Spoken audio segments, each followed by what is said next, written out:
Hello, hello again. On Sunday we faced VammSK, Vammalan Sakkikerho, so chess club from Vammala. So pretty strong team. They had two foreign players from Latvia, two grandmasters. I faced Nikita Meshkovs. Last time I met him was in Tallinn. Tallinn. It was a rapid tournament. I won that game, and it was completely crazy. He actually flagged, but I think the end position was maybe winning for me. Anyway, um, the game started d4 f5. Yeah, TuTS. I played this a lot online, and also in the rapid game I played the TuTS. There he played some kind of. I think he started with knight f3 and then some kind of b4 system. And it seems like f5 was maybe a surprise to him because he started thinking here. So I have a feeling he probably didn't even prepare for this game. Or maybe it's just very little. And yeah, f5, you know, it's a bit of a gamble always, but um, let's say it's just more interesting than playing like Nimcho Indian. A fun way of playing, and also relatively good. It's not like terrible, especially when you play the Leningrad Tuch. Knight h3, I've faced this a lot in online games. But I don't really know too much theory.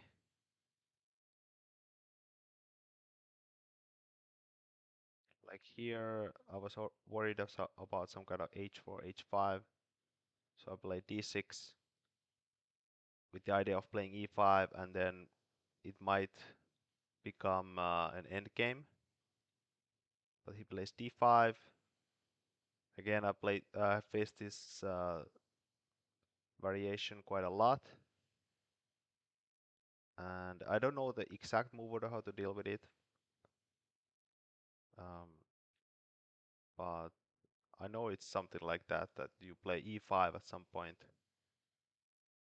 Like here, I was already considering playing e5,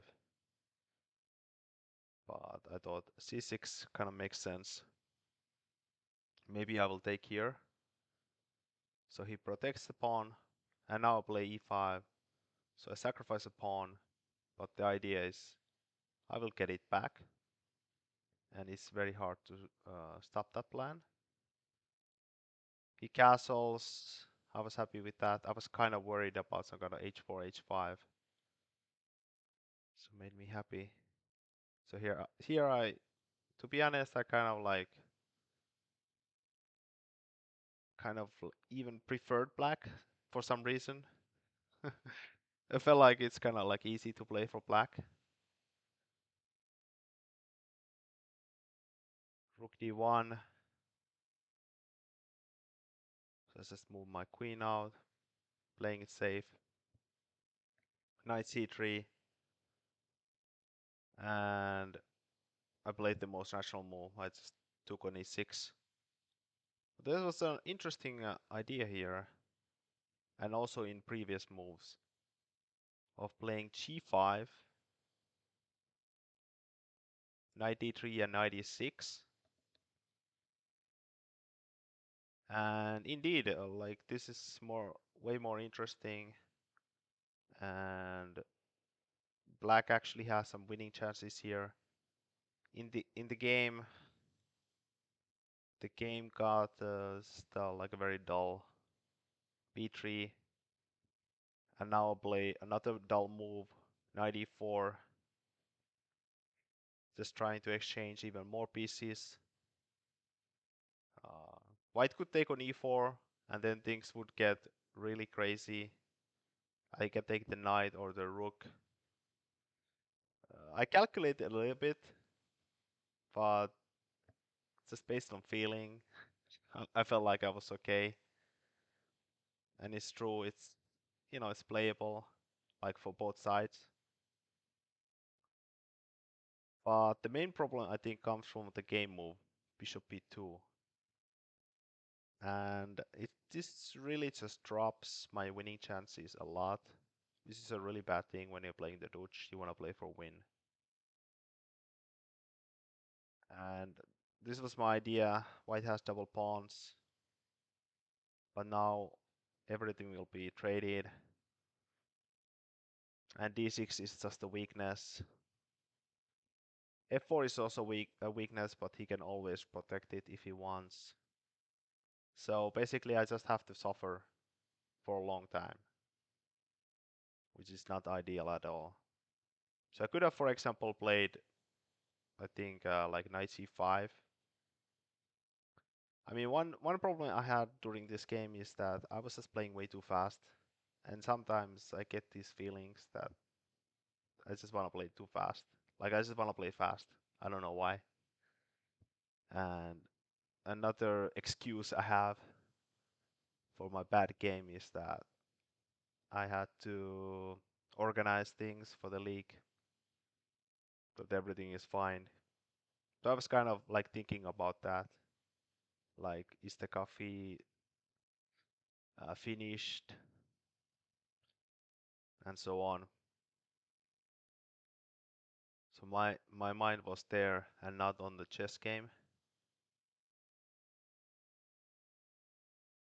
So I play these moves. They look kind of like normal. Okay, he's attacking my d6 pawn, so of course I will try to protect it.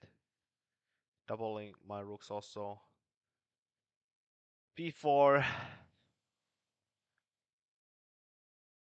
So at least here I should have started thinking about things. Like what does he actually want to do? But I just quickly played what I planned. Doubling the rooks.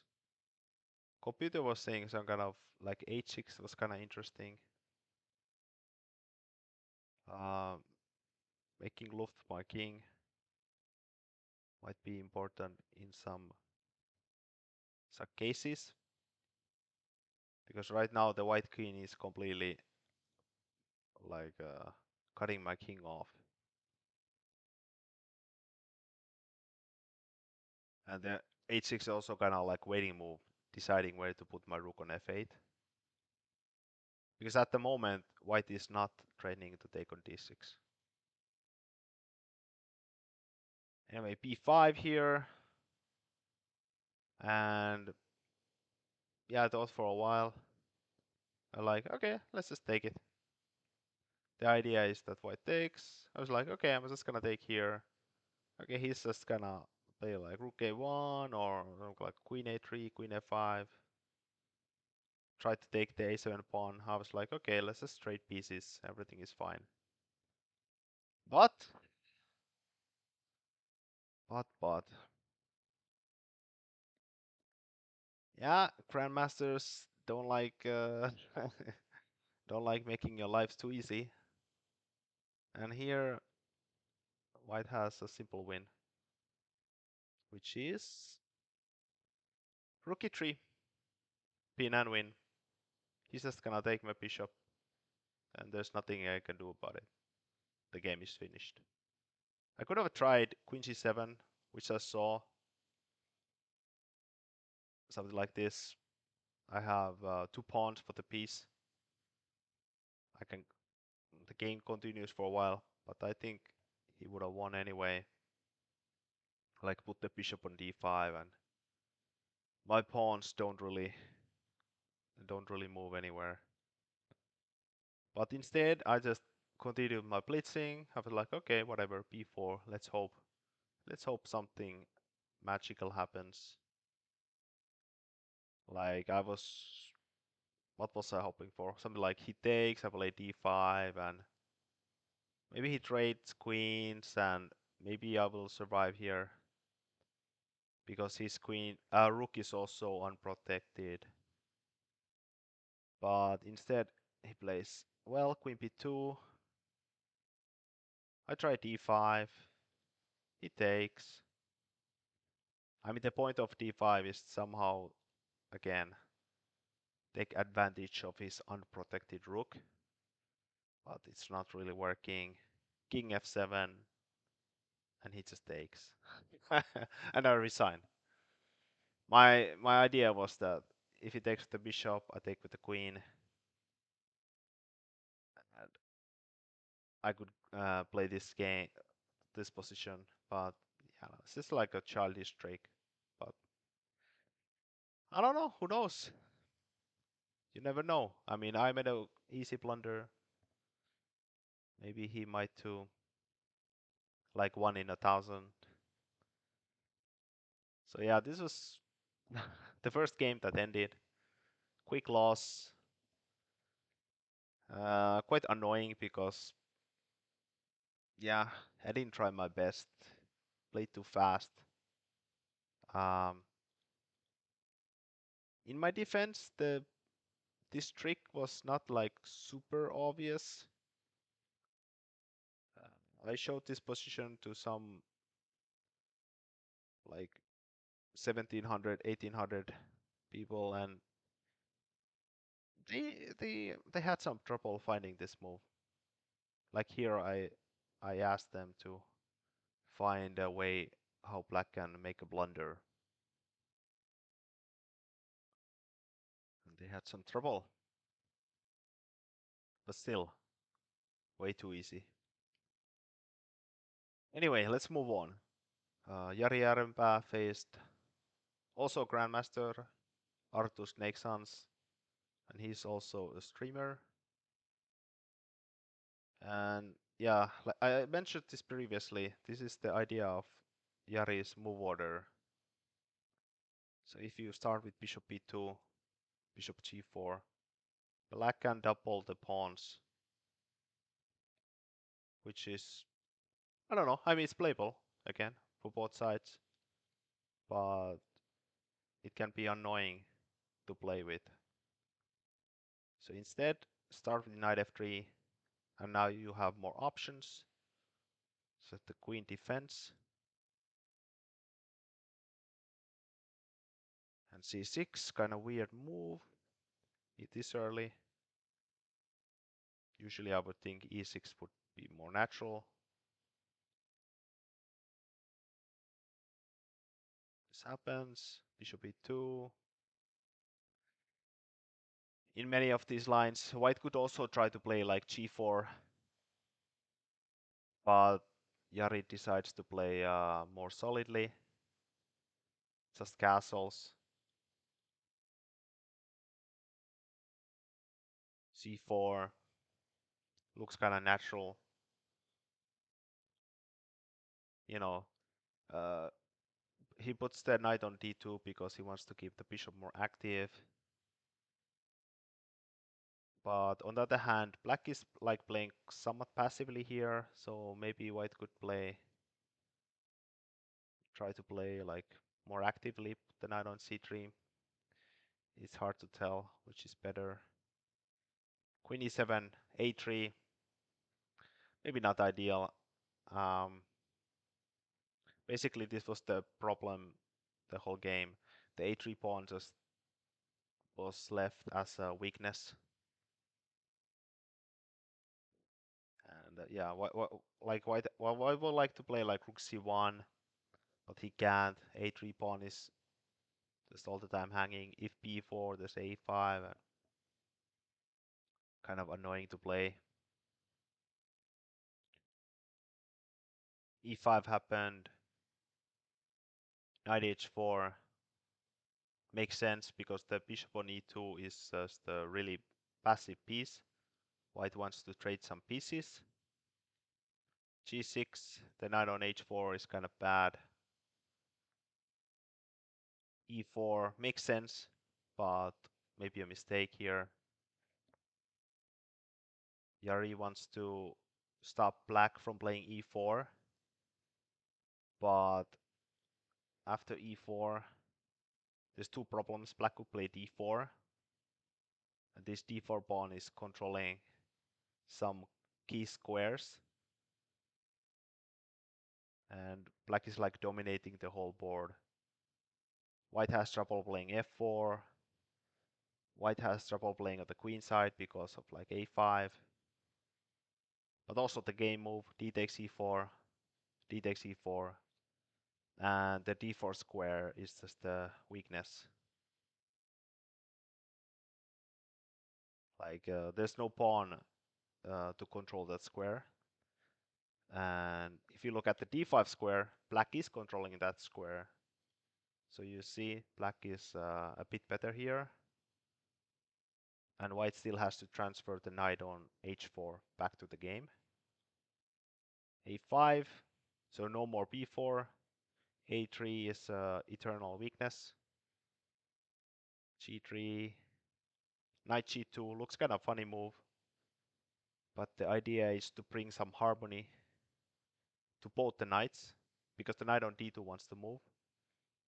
And it can basically only move to f3. So you put the other knight on e3. Even though the other knight on e3 is also like, looks kind of weird. Can't really go anywhere, but still. Both knights can't go to the same square, so. Now at least the d file is open. The rook on d1 is kind of active. Knight e6 and rook d2, a big mistake. Looks like it shouldn't be a big mistake, but it is. Knight c5, and white has trouble defending b3. Queen e3, but a4. And yeah, I don't know what Jari missed here. It's not like difficult to calculate this. But something was missed. The knight is coming to b3. The best move is to take on a4, but then the pawns are shattered. So positionally, white is busted, and tactically there are some problems too. a3 is falling. Instead, Jari desperately tries to sack the exchange, but that doesn't really help. I think Jari hoped that the position would be too closed for black uh, to have some trouble getting through. h4. Maybe rook c2 was like a slightly better try. Keep as many pieces alive as possible. I mean, basically you wanna keep you wanna have one of every piece. You want to have one rook, at least. Now you exchange. Now that the rooks are exchanged, black has the rook and white has none. So black can dominate many positions.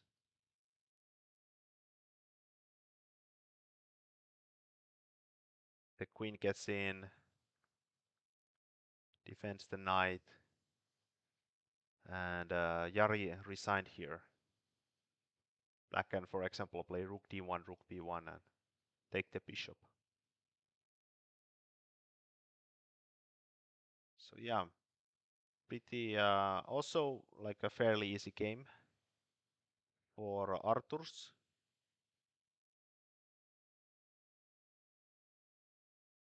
And the third board, Teemu Topihulmi faced Henri Pohjola. Henri Pohjola plays very solidly, at least with white. With black, not always. But with white, he pretty much always plays this system, knight f3, fianchetto the bishop, and yeah, you just play. Don't need to know much. I think Henry rarely prepares anything. He just plays these positions.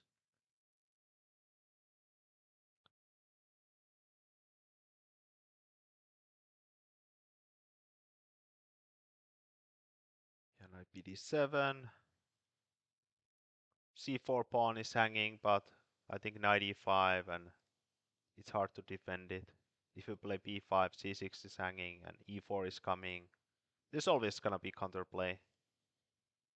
So usually you don't take the pawn, you just develop. Both sides play very solidly, develop all their pieces. Here it's always kind of interesting which knight should you take. Like small differences. He takes the knight on c3. Debatable. You could also take the knight on d2. Maybe maybe the bishop is slightly worse on b2. Maybe it makes some kind of difference that the bishop is not defending d4 at the moment. Hard to tell. Knight f6, a5. Both playing quite logically, except queen b6. Basically asking for trouble. Gives the free tempo on c5. Queen a6 was also... Like queen a6 would be logical. Like that would make some sense, but instead queen c7. So I don't really understand why Teemu played like this.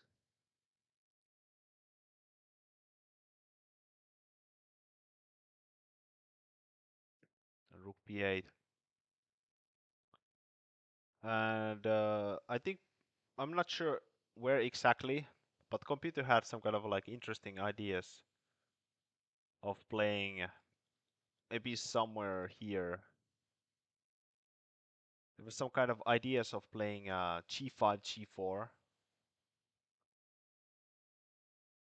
And then maybe even h5, h4 to control some like light squares and maybe even get some kind of attack going.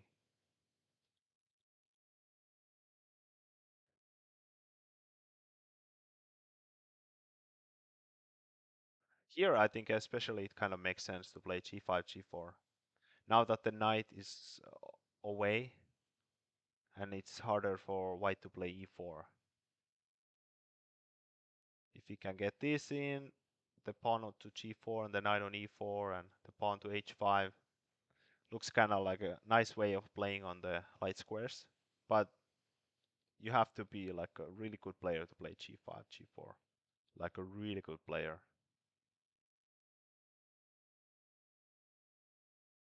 Knight d7, playing kind of passively. Bishop f6, this one I don't even really understand.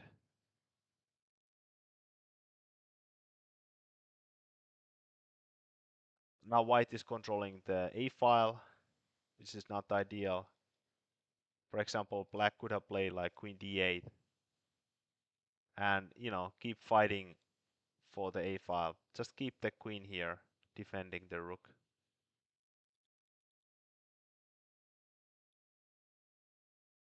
But yeah, the a file is gone, and it's slightly annoying to defend here.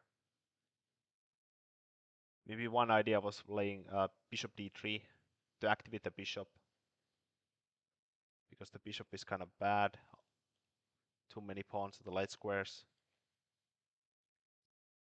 Instead, white controls the diagonal now, and it's not easy to defend this position at all.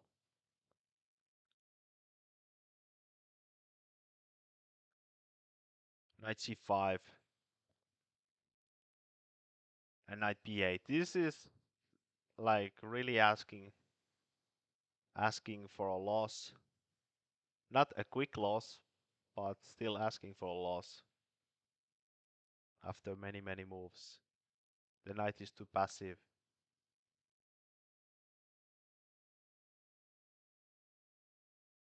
Knight c5 was maybe the way to go. So you lose a pawn on f6. But the idea is that b4 is falling, and then c5 is falling, and maybe black holds this position.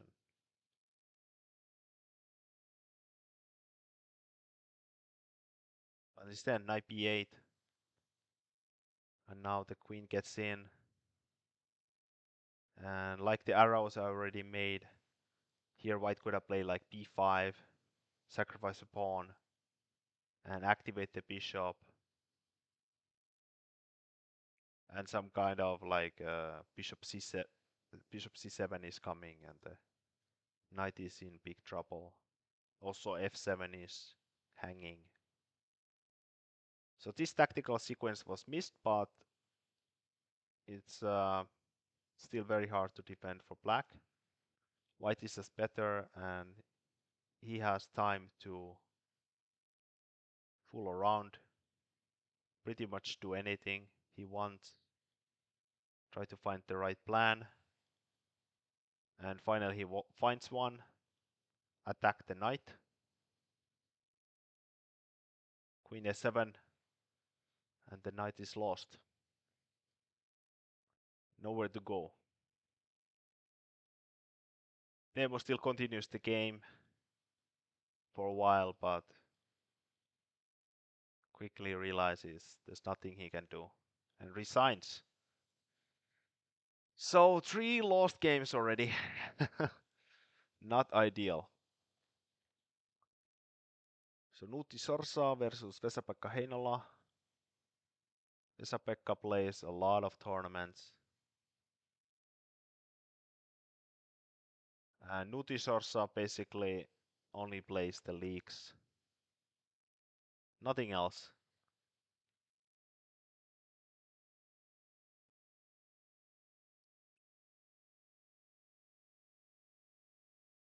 Both sides are playing logically. Except this queen on c7 is not usual. It's kind of like too early there, and also I would say it makes more sense for the queen to be on e7 because of rook c1 already putting some x-ray attack on the queen. a6. The idea is that if you castle, there's stuff like this, and you lose the bishop pair. So a6 was played instead, but this is actually a mistake. White takes. And the reason why a6 is a mistake is that it's too slow, or maybe not too slow, but it only removes this knight b5 jump, but there still exists knight e5 in the right moment. Knight h4. If you play bishop h7, there's knight e5. So now you see the jump. White wins a pawn. So bishop e6 was played to protect d5. And Nuutti unfortunately misses his moment and plays too slow. Instead, e4, d takes e4 for d5 was very powerful. And you just open up the d file, open up the diagonal, and black is in big trouble. But queen d3, a bit too slow. Black castles, and black is fine.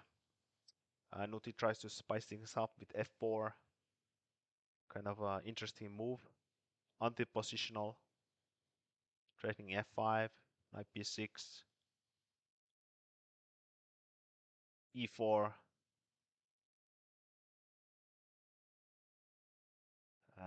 The idea is that if black takes, f6 is coming, and if black plays f6, then the knight jumps to g6.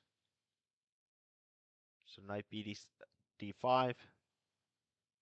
Now Nuutti could take the bishop on d6 and have the bishop pair, but instead he plays more actively for d5. This doesn't exactly work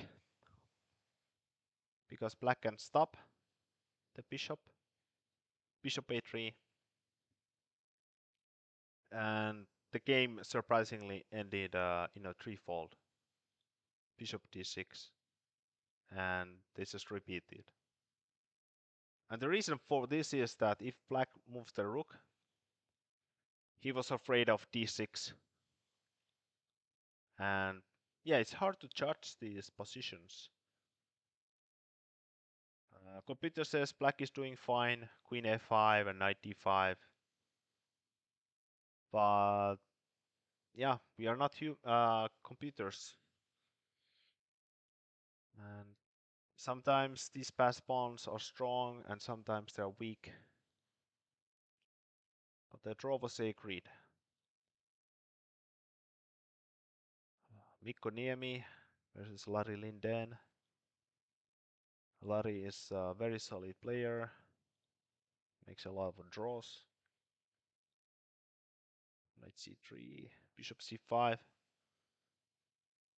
So this is kind of like interesting way of playing against the English.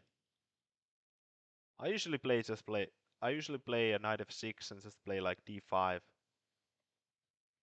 Open the position, but that means there will be more exchanges and it might be harder to win for black. This way of playing keeps more pieces in the game and both sides have more winning chances.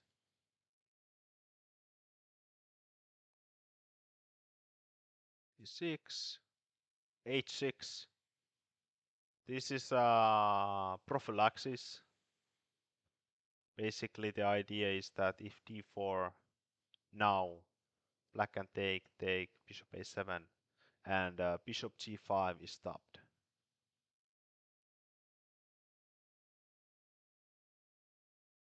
Maybe not exactly the best moment to play h6, but it's definitely one of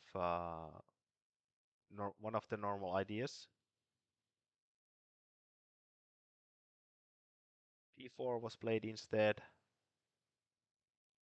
d3, rook b8. Maybe not the best move. Black is protecting the pawn, and basically he wants to move his pieces out without worrying about losing the pawn. But usually you don't want to protect your pawns with pieces. So maybe better was like knight e7 and c6. So you block the diagonal and then you just move your bishop out somewhere.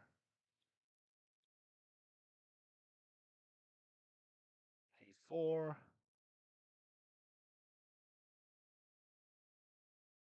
Both sides play pretty logically. Bishop f5. So there's some double pawns, but now c7 is slightly weak here.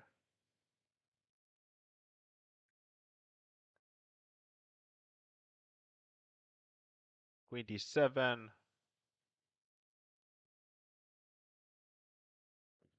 There was maybe a stronger move here, c6. The idea is that if white takes, we just take on h3, and the light squares are too weak. And if white plays like g4, we can go back to d7. In the game, if g4 is played or e4, the bishop has to go retreat along this diagonal.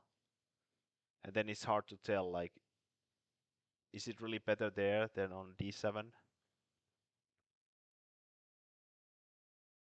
But king h2 was played instead. And b5. A decent idea, but the wrong execution. First e4, force the bishop to this diagonal, and then b5 would have been better.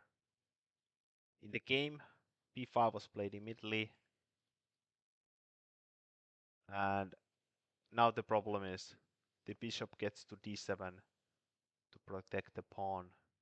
So the bishop just has more things to do here. White gets the pawn back, but black is very active along the c file. And already Lari could just take the pawn on f2. White can take on h6. Now the white king is kind of weak here. g3 is weak. Rook c2. And the rook is quite powerful here. But instead rook c3, which also looks very natural. Just trying to win a pawn. But white gets some counterplay here.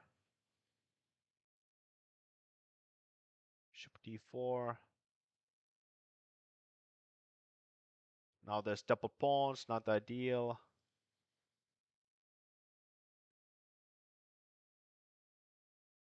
And yeah, Lari says something. This is kind of like a dark square blockade here, which makes sense. Force the white pawns to stay on the light squares. So like a very positional strategy. Knight c5, bishop f1, rook d2. The rook is coming somewhere. Rook e1, a mistake. I think he just didn't see Lari's next move. Rook a4, forcing the rooks off. But now he has a passed pawn here, protected passed pawn. The rook is stopping d4. And white is just too passive here, even though he's up a pawn. So now he has to suffer. Knight b3, a mistake. At the moment, the white rook is completely blockaded, like it cannot enter the game. It's just like waiting. And knight b3 lets the rook out. And you always want to go attack the passed pawns from behind. e5, like interesting idea. Sacrifices a pawn to get a passed pawn. And the idea is that white hopes to somehow activate the bishop. Maybe h4, bishop h3, and then checkmate, or d4, bishop b5.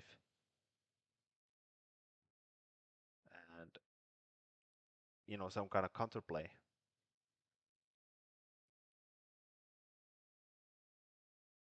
Rook a5.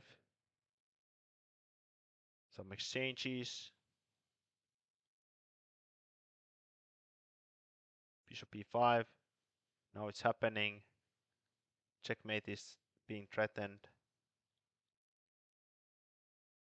Bishop e2. And there's just not enough pieces left. And the game is drawn after a few moves. Interesting game. Quite a few mistakes. But in the end, always a draw for Lari. He's just too solid with the black pieces.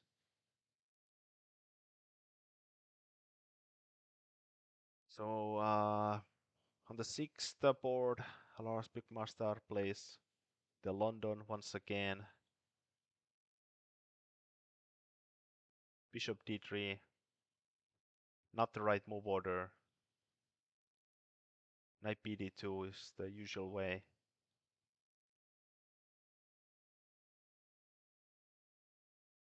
Now white has trouble defending the b2 pawn. If you play the usual queen b3, then c4 comes with tempo. And that's gonna be extra bad. So b3 was played, not ideal usually. And black could even play knight h5 here, attacking the bishop. The bishop has not too many squares to go to. Instead, bishop e7, and only now. Now this is played. There's some small differences. The difference being that white had the chance to play like, for example, h3 and retreat.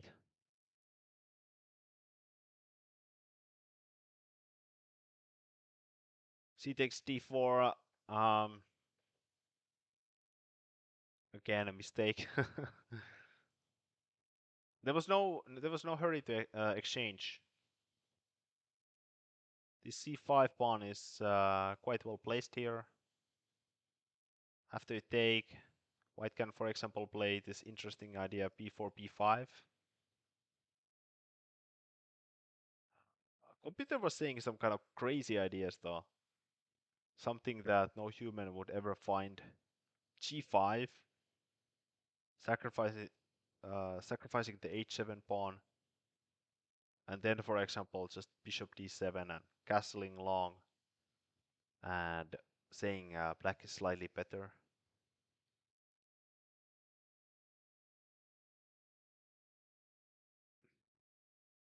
But black plays more in a human way,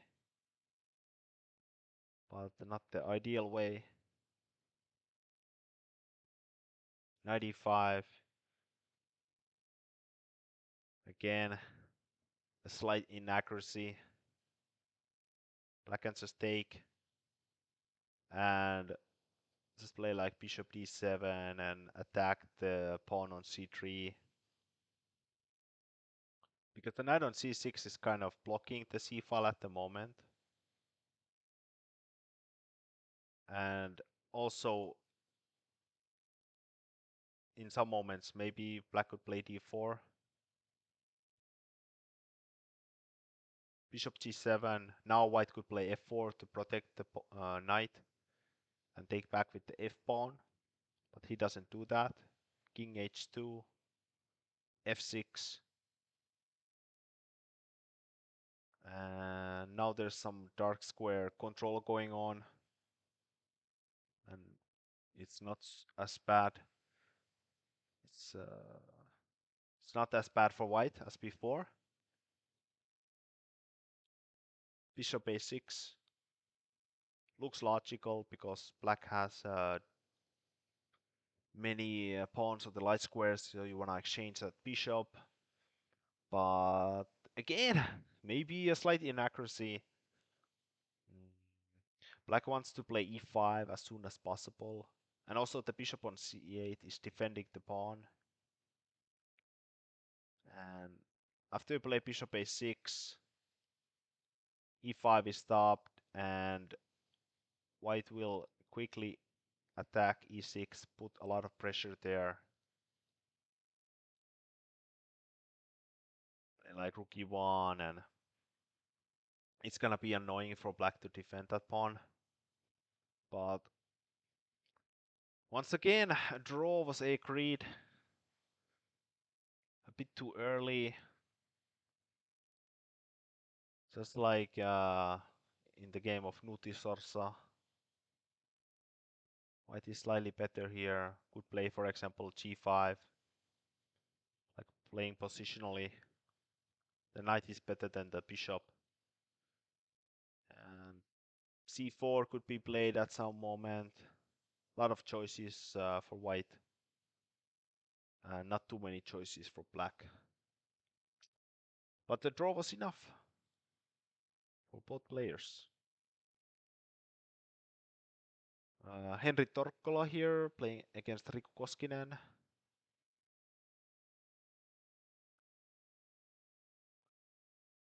Riku has just recently come back to chess.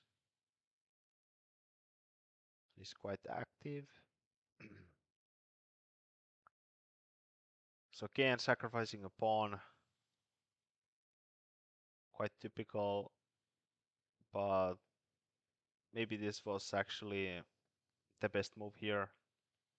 94 is being controlled. That's the usual way of trying to get the pawn back. And white can also play like knight b3 to defend the pawn. So this is maybe the best move, but as usual, the London players, they like to play very solid.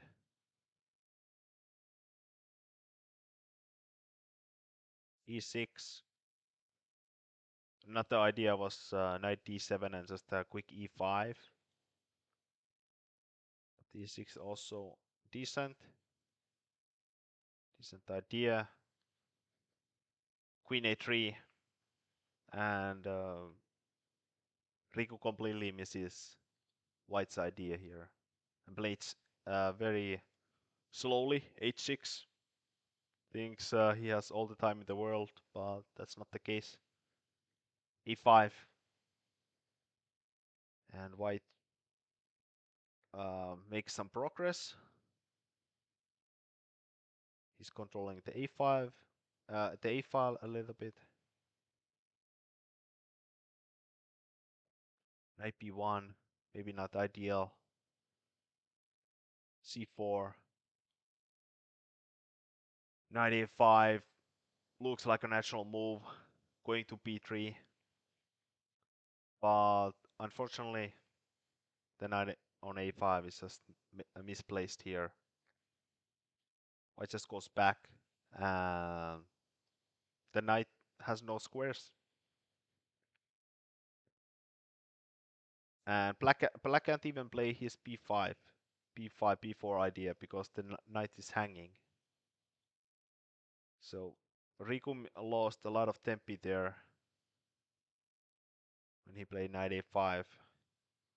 Could have played just b5, b4. And now he was afraid of e4, so he stopped that, but he's kind of like overextended here. If you look at this pawn formation, none are left on the seventh rank. So his king is very weak here. And in the game, Henry punishes Riku quite efficiently. Opens up the g file and does this typical pattern.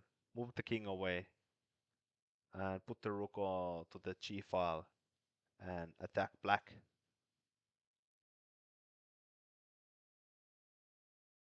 And now knight f1, nice maneuver, aiming for knight h5 and also attacking f5.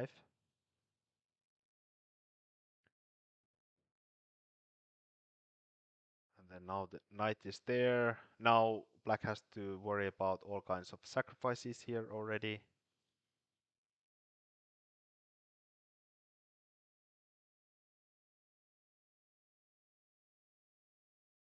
Yeah, Riku tries to defend, but it's just really difficult. Finally, white makes some progress.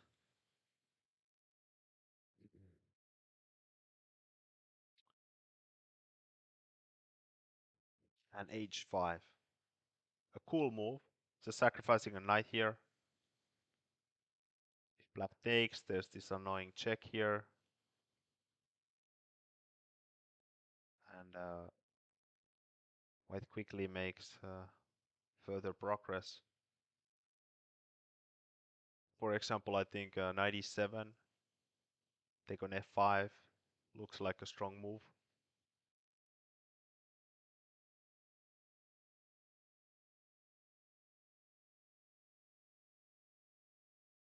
Instead, knight e7 was played, but now the rook gets in. Bishop a4. Rook d7. Really nice move. The bishop is stronger than the knight, I mean the rook. The idea is the bishop is protecting the e6 square. The knight is coming there. And it's just very hard to stop. Rook g7. And white just takes the rook. Queen h3. Not even taking the rook. but instead trapping the queen. And yeah, very strong play from Henry. The moment he played g4 and got his attack going, played quite a nice game.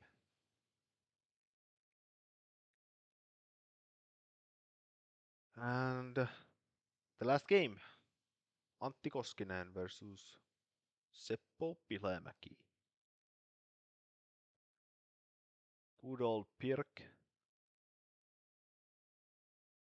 Queen a5. Looks kind of weird. b5. Knight c1. Maybe not the most active move ever. b4. This actually kind of helps white. This b4 move is not really doing too much. White could have also played knight d1, not blocking the bishop diagonal.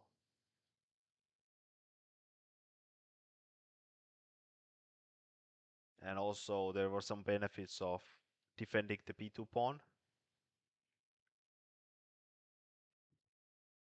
For example, like here, queen b6. White can play a3 and doesn't have to worry about losing the b2 pawn. e5, definitely a mistake. Just achieves absolutely nothing. It's just a just a pointless move. The knight just goes to a better square, and black is very happy. And now the e-file is opened, and who's gonna achieve more from the e-file? Of course, black. Black is one move from castling, and white is 3 moves away. So white is in some trouble here. Instead, he tries to keep the king in the center, and try to force this variation to somehow make sense. 93 just blocks the diagonal, very efficient. Knight d3. Yeah, computer was saying some kind of king f2, knight b3 was like the way to go, the most accurate.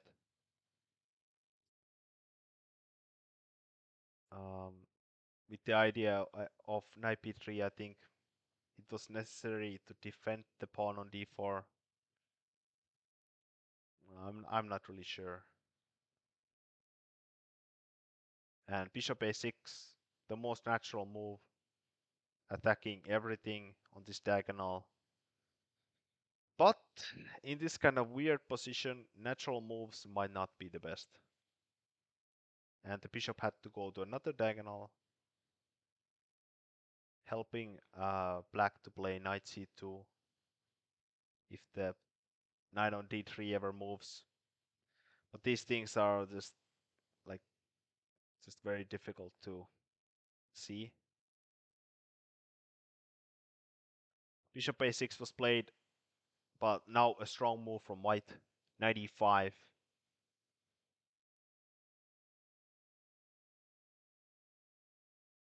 There's not much black can do. If the knight moves somewhere else, there's queen h6. If black takes the knight, we take on e3. So knight c2 was played, but white just takes and gets back to the diagonal, and black is in trouble. His king is too weak. Check. Check again. And knight g3. Another mistake. But could have just castled and moved on from there. Definitely looks logical. But instead he played knight g3, leaving his king in the center. Antti was counting on knight e4, but black just takes it. And yeah, white wins the exchange. But the exchange doesn't always mean everything. The pawn on d3 was just a big pain in the butt for white the whole game. Knight goes to e5, this protects the pawn, and the black king is surprisingly safe on the e file.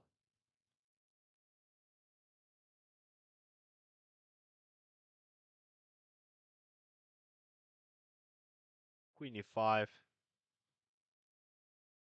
even sacrificing a pawn is no problem for black. b2 pawn is a weakness. Finally white castles, but now it's too late. c3 is coming. It's looking really bad. These rooks are hopeless. The bishop on f1 is like a pawn.